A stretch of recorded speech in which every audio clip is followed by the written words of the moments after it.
আসসালামু আলাইকুম, কেমন আছেন সবাই? আশা করছি সবাই অনেক ভালো আছেন। আল্লাহর রহমতে আমরাও ভালো আছি। প্রেমা লাইফস্টাইল ব্লগ দেখার জন্য সবাইকে স্বাগতম। তো রেডি হয়ে বের হয়ে গেছি, যেহেতু গতকাল রাতে বাজারে লিস্ট দিয়ে আসছে আমার হাজব্যান্ড, তো সেই বাজারগুলো এখনও আসে নাই। আর বিকেলে যেহেতু রান্নাবান্না আছে, সেই ক্ষেত্রে আমাকেই যাইতে হবে। আর আমার স্যারের আসতে অনেক লেট হবে, তাই আমি গিয়ে বাজারগুলো নিয়ে আসবো। আর সেই সাথে আমার সঙ্গবাটিকে নিচ্ছি আমার সাথে যাওয়ার জন্য। হাই করে দাও। দেখেন আমার মানে বাসার যে সামনে যে জায়গাটা আছে, জাস্ট ওয়াও, অনেক সুন্দর পরিবেশ, একদম গ্রাম্য। এই যে দেখতে পাচ্ছেন এখানে বালু, তারপর হচ্ছে এখানে একটা এরিয়ারে মধ্যেই হচ্ছে বাউন্ডারির কাজ পাইছে আমার বাবা চলে আসছে, যেহেতু বাবার বাসার সামনেই হচ্ছে কাজ, তার জন্য বাবা চলে আসছে। বাবা হাই করো। এখানে আসছি সদাই নেওয়ার জন্য, কিন্তু অর্ধেক প্যাকেট করা হয়েছে আর অর্ধেক প্যাকেট করা হয় নাই। অবস্থা খুবই খারাপ, ঘেমে টেমে একদম অবস্থা একদম নাজেহাল। যাই হোক, কিন্তু বাজার তো নিয়ে যেতেই হবে। সবজিগুলো দেখে খুবই ভালো লাগছে, একদম ফ্রেশ টাটকা। তো বোনকে দিয়ে বাছাই করে নিচ্ছি।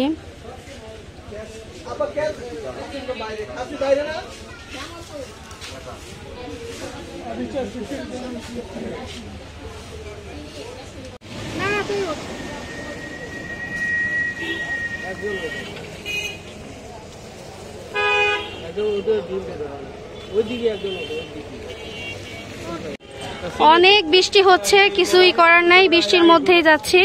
তো রিক্সার মধ্যে ছোট বোনের কাছে মালগুলি উঠাই দিছি। ভাই দাঁড়ান দাঁড়ান,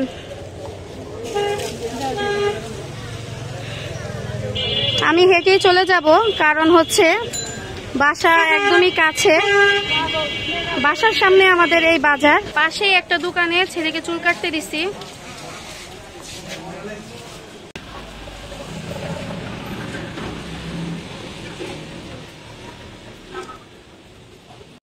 বাজার থেকে এসে তাড়াতাড়ি করে ভাত বসাই দিছি, কারণ অনেক লেট হয়ে গেছে। ভাত চড়াই দিছি, এখন অন্য কোনো রান্না করি নাই। এখন যেহেতু রাত্রেই খাবো, শুধু চিন্তা ভাবনা করতেছি শুধু একটু ডিম ভুনা করব। এইদিকে 25 কেজি চাল নিয়ে আসছি, কারণ চালের বস্তা চাইছিলাম দোকানদার ভাইয়ের কাছ থেকে, তো ওনার কাছে বস্তা নাই। তো খোলা মানে যে বস্তাটা খুলছিল ওইখান থেকেই আমাকে মেপে চাল দিয়ে দিছে 25 কেজি। আর 25 কেজি প্রায় আমাদের 2.5 মাস 2 মাস এরকম যায়, আলহামদুলিল্লাহ। আর হচ্ছে এইখানে ডিম নিয়ে আসছি, তারপর হচ্ছে বের করো বাবা, ছেলে যে কেক পছন্দ করে সে কেক নিয়ে আসছি।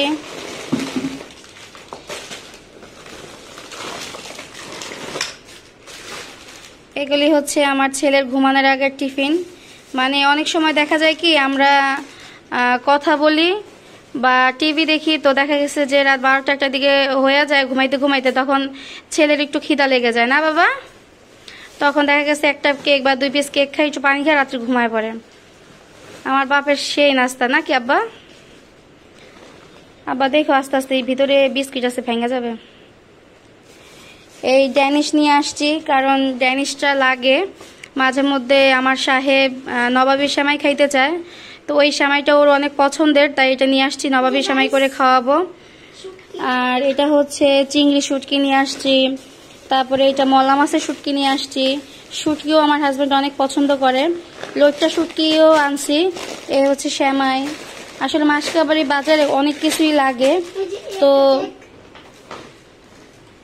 শুকনা যত বাজার আছে আমাদের মাসকাবাড়ি বাজারে যে শুকনা বাজারটা থাকে সবটাই নিয়ে আসছি।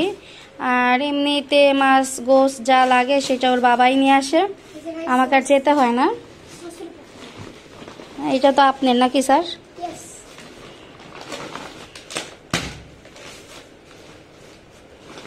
আমার বাজারের মধ্যে দেখতে পেরেছেন কিছু বাজার মিস্টেক আছে। গত মাসে আমি অনেকগুলো বাজার এক্সট্রা আনিয়েছি, যেমন লবণ, চিনি, হলুদের গুঁড়ো, মরিচের গুঁড়ো, সেই সাথে ধনিয়ার গুঁড়ো ও চা পাতা। এই বাজারগুলো আমি গত মাসে একটু বেশি আনিয়েছি, তার জন্য এই মাসে লাগেনি। আর এই মাসে যতটুকু দরকার ততটুকুই আনছি। এই হচ্ছে আমার বাজার। এইখানে হচ্ছে কালো বেগুন নিয়ে আসছি মাছ দিয়ে রান্না করে খাওয়ার জন্য, আর সাদা যে বেগুনটা ওইটা নিয়ে আসছি ভর্তা করে খাওয়ার জন্য, কারণ আমার হাজব্যান্ড অনেক পছন্দ করে। এখানে আলু, পেঁয়াজ, ভেন্ডি, টমেটো এগুলিও নিয়ে আসছি। আর তাছাড়া হচ্ছে কাঁচা বাজারটা খুবই কম আনছি, কারণ দেখা গেছে তো এটা তো আর কাঁচা বাজারটা কখনো মাসকাবারি হয় না, সেটা 2 দিন 3 দিন পর পর বাজার থেকে আনতে হয়। আর হচ্ছে লিকুইড দুধ আনছি, কারণ ছেলের বাবার রাত্রে অনেক ক্রেভিং ওঠে যে আমি সেমাই খাবো, তার জন্য এনে রাখছি। আর ছেলের খাবার তো একবার দেখালামই আপনাদেরকে। আর এখানে একটা কথা না বললেই না, আমার ছেলে কিন্তু আমাকে কাজে অনেক হেল্প করে, কি তাই না বাবা? না বাবা পড়বে না, তুমি রাখো না, ওইখানে না, এখানে, হ্যাঁ এইভাবে রাখো। এখানে ডিমগুলো আমি ফ্রিজে রেখে দিছি, তারপর সবজিগুলো রেখে দিব। টমেটোর এত দাম, টমেটোর দামই কমে না। আমার ছেলে আমাকে হেল্প করতেছে।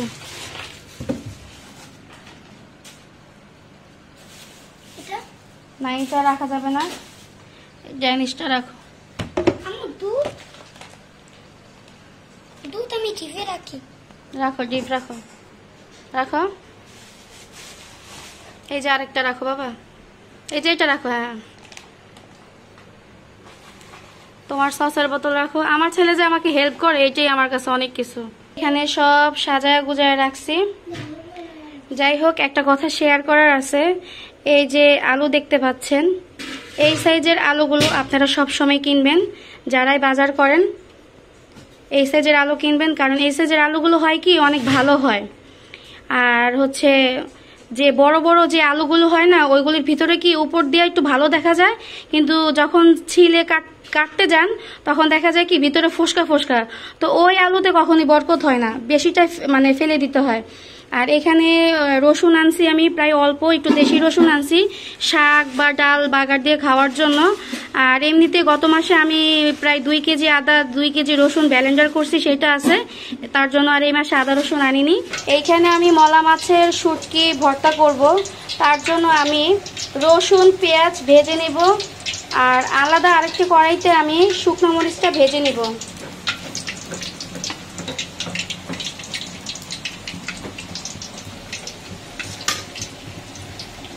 আর এই হচ্ছে সেই শুটকি, মলা মাছের শুটকি, আমার পছন্দের অনেক, আর আমার হাজবেন্ড অনেক পছন্দ করে। পেঁয়াজগুলো ভাজা হয়ে যাচ্ছে,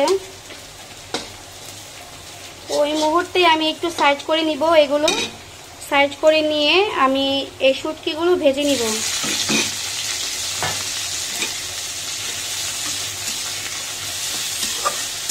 কি যে গ্রান, মাশাআল্লাহ, মনে হইতেছে এখনই 1 প্লেট ভাত নিয়ে বসে পড়ি। এই হচ্ছে আমার মলা মাছের শুটকি, যেটা আমি ভেজে নিয়েছি, আর হচ্ছে শুকনো মরিচ। তো আমি ইচ্ছে করলে, আমার কাছে ব্লেন্ডার আছে, আমি ব্লেন্ডার করে খেতে পারতাম, কেন জানি আমার কাছে ব্লেন্ডার ভর্তা আমার একদমই ভালো লাগে না, তাই আমি এটা পাটায় বেটে নিব। আর পাটায় বেটে ভর্তা খাওয়ার স্বাদই আলাদা। এই কড়াইতে আমি মরিচ ভেজে নিয়েছিলাম, ঠিক সেই কড়াইতেই আমি ডিম ভেজে নিব। যেহেতু আমি ডিম ভুনা করব, তাই আমি ডিমটা এই কড়াইতেই ভুনা করে নিব। বিসমিল্লাহ। দয়া করে কেউ কিছু মনে করবেন না, কারণ আমি জানি ডিম ভুনা, শুটকি ভর্তা বা ডাল ভুনা এটা আমরা কম বেশ সবাই পারি, আর এটা আমার ইচ্ছে হয়েছে আপনাদের সাথে শেয়ার করতে, তাই করলাম। আমি এদিকে ডিমগুলো উঠিয়ে নিছি, তারপর হচ্ছে আমি পেঁয়াজ দিয়ে দিব। এদিকে আমি পেঁয়াজ দিয়ে দিলাম। রান্না করতে করতে একজনের কথা অনেক বেশি মনে পড়ে গেল, আর সে হচ্ছে আমার আপন রক্ত, আমার ছোট চাচার মেয়ে তানিয়া। কথাটা বলতে হচ্ছে এই কারণে, কারণ যখন তানিয়া আমার ভিডিও দেখে তখন আমার হাতে রান্না খেতে নাকি তার রান্না করতে করতে একজনের কথা অনেক বেশি মনে পড়ে গেল, আর সে হচ্ছে আমার আপন রক্ত, আমার ছোট চাচার মেয়ে তানিয়া। তানিয়া যখন আমার রান্নার ব্লগ দেখে তখন ও কমেন্ট করে এবং আমাকে ফোন দিয়েও বলে, আপু আমার অনেক ইচ্ছে করে তোমার হাতে রান্না খেতে। যেহেতু আমাদের দেশের বাড়ি হচ্ছে ভোলা, আর আমি নিজেও ঢাকাতে থাকি, তো সেই সূত্রে ও যখন মন চায় তখন আসতে পারে না, বাচ্চারাও স্কুলে পড়ে। আর তাছাড়া আমার বোনের হাজব্যান্ড হচ্ছে সেনাবাহিনীতে চাকরি করে, সেই সূত্রে যখন তখন ছুটিও পাওয়া যায় না। তো তানিয়া, তোকে এই ভিডিওর মাধ্যমে বলছি, আমি যতদূর জানি ডিসেম্বরে তোর হাজব্যান্ডের একটা ছুটি আছে। তো সেই সুবাদে তুই তোর হাজব্যান্ড ও তোর বাচ্চাদেরকে নিয়ে অবশ্যই ডিসেম্বর মাসে আমার বাসায় চলে আসবি। তোর দাওয়াত আবারও দিলাম, এর আগে আমি ফোনে বলছি, এখন আবারও বললাম। অনেকে হয়তো এই ভিডিও দেখার পর বলবেন যে আপনার বোন হয় তার জন্য দাওয়াত দিচ্ছেন, আমাদেরকেও দিলেন না। সবার উদ্দেশ্যে বলছি, যার যার খেতে ইচ্ছে হয় আমার হাতের রান্না, অবশ্যই আমার বাসায় চলে আসবেন। বাজার থেকে আসার পর বাজার গুছায় রাখা হয়েছে, তারপর রান্না বান্না শেষ করা হইল। এইদিকে ছেলেকে গোসল করাইছি, যেহেতু ছেলের চুল কাটানো হয়েছে। তারপর হচ্ছে আমার সাহেব আসছে, একই সাথে খাওয়া দাওয়া করলাম। তো আজকে সারাটা দিন আলহামদুলিল্লাহ ভালোই কাটছে। তো আজকের ভিডিও কার কার ভালো লাগছে অবশ্যই কমেন্টে জানাবেন, আর ভালো লেগে থাকলে অবশ্যই like, comment, share and subscribe করবেন। আল্লাহ হাফেজ।